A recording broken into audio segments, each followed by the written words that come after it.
Let's begin with I. To start the I like to draw a lead into the letter. I adopted this from copperplate. When I write I's, I find that I'm usually writing them within words and rarely at the beginning of words. When you write them in the middle, you need that transitional lead into the letter to connect it to the preceding letter. Start with your brush tip at the bottom where the slant meets the bottom guideline, and move your brush tip up and over to the right with light pressure. I like to call this a slanted swoop. Place your brush back down at the middle guideline, this time with heavy pressure, and drag your brush to the bottom guideline following the slant. It's really that simple. The I should also remind you of another stroke that we worked on in week 1.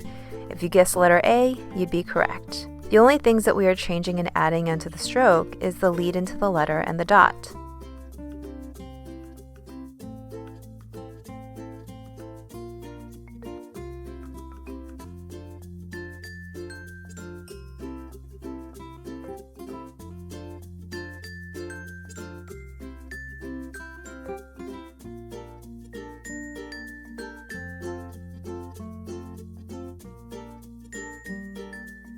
As I had mentioned earlier, make sure that you're starting with your brush tip where the slant meets the bottom guideline. Bring the brush tip up with light pressure on a slant towards the point where the next slant meets the middle guideline. Then with heavy pressure, just as you did with the stem of your A's, start your brush tip at the middle guideline and bring it down with heavy pressure to the bottom guideline. Then flick the brush tip up for a tail.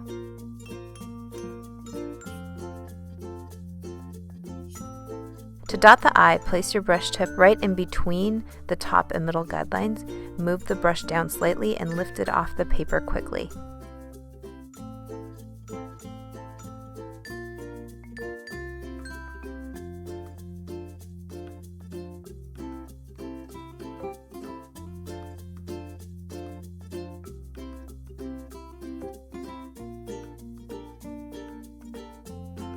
If you feel comfortable, you can try combining I with other letters that we've already covered, like E, D, and A. I figured you wouldn't be combining I's, so I'll try to keep these more functional.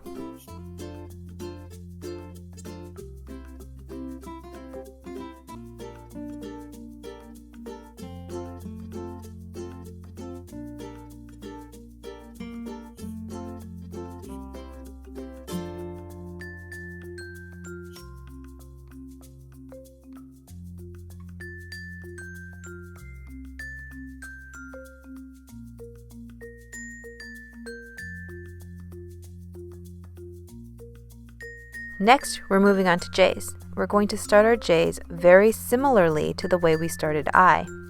Same deal. We start with our brush tip on the intersection of the slant and the bottom guideline. Lead into the J the same way you did with the I. Now when we draw our stem, it'll be very similar to I and also G. If you remember how we wrote our G stems, we continue past the bottom guideline, looped back up and over to the right. Dot your J's the same way that you dotted your I's. I love dotting lowercase i's and J's, easily making them some of my favorite letters.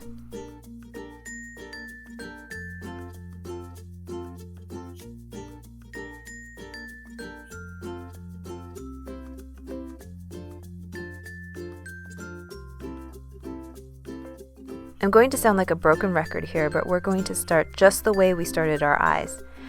At the intersection of the slant and the bottom guideline, bring the brush tip up, and like you did with the stem of your G's, start at the middle guideline and extend past it, looping to the left and back over to the right.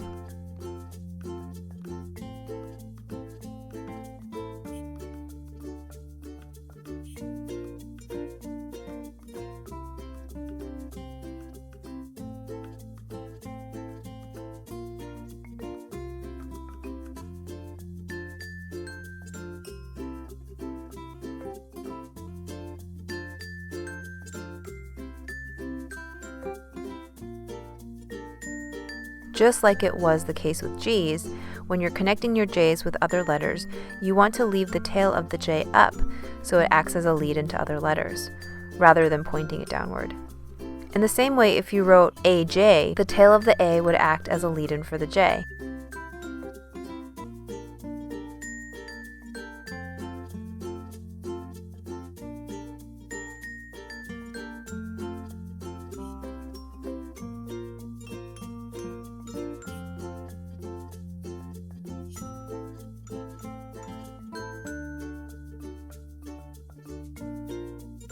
Moving on to K's. K has an element that we've seen before in E and F. Remember that dip? That dip is going to start above the middle guideline. Loop the stem to the right and bring down the brush with heavy pressure. I don't always loop the stem of K's, that's a stylistic choice, so you can do as you like there and make the stem of the K straight without a loop. Right between the middle and bottom guidelines is where you're going to place the loop of your K's. Start at the stem and bring your brush tip up and over to the right and back down to make an almond-shaped loop. From there, make the tail of your K by starting at the same place you close the loop and bring the brush down and flick it out to the right.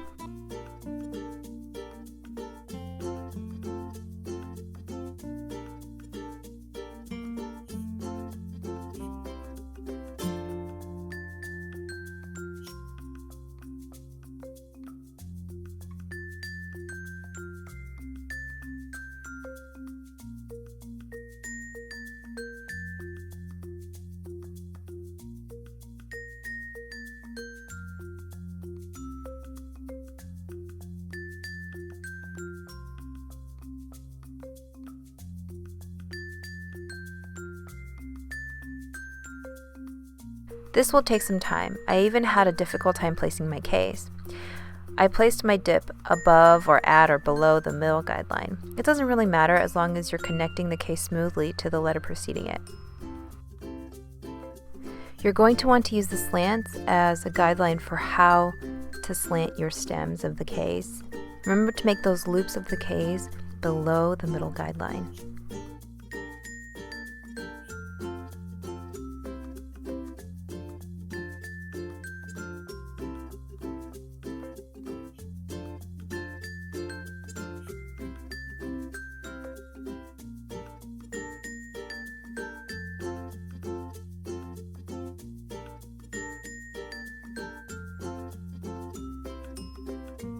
As you're feeling up for it, practice your K's with other letters.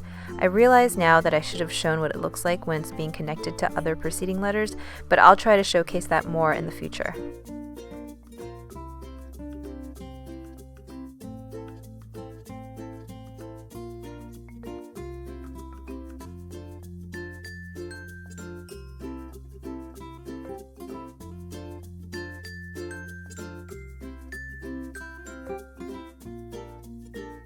The last letter that we're going to review today is the L. I love L if merely for its simplicity, and it's going to be a high frequency letter, so you'll be writing it a lot. Start with the same lead-in and continue that stroke all the way to the top guideline where you're going to bring the brush tip down with heavy pressure like you did for H, B, and K stems. Follow the slant and bring the brush tip up at the end for the tail.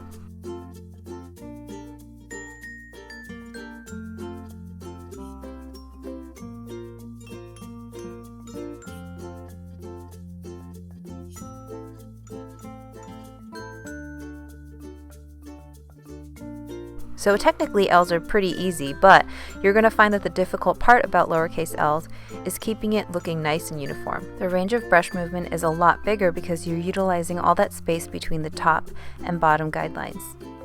You may even decide that you want to lift your brush off the paper after making that lead into the letter, kind of like what we do after doing a dip.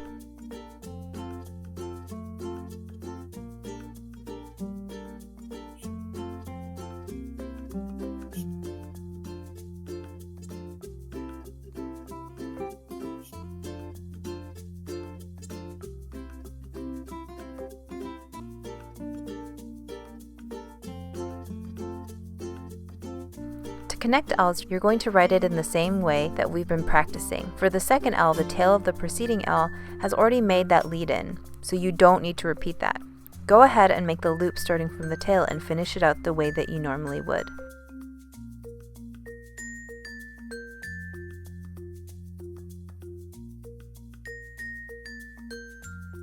That concludes our I through L video. You can find all the products that I use listed in the video description below.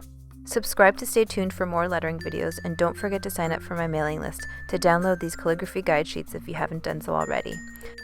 To support me, you can visit my Patreon page where you can get early access to YouTube content and lettering videos.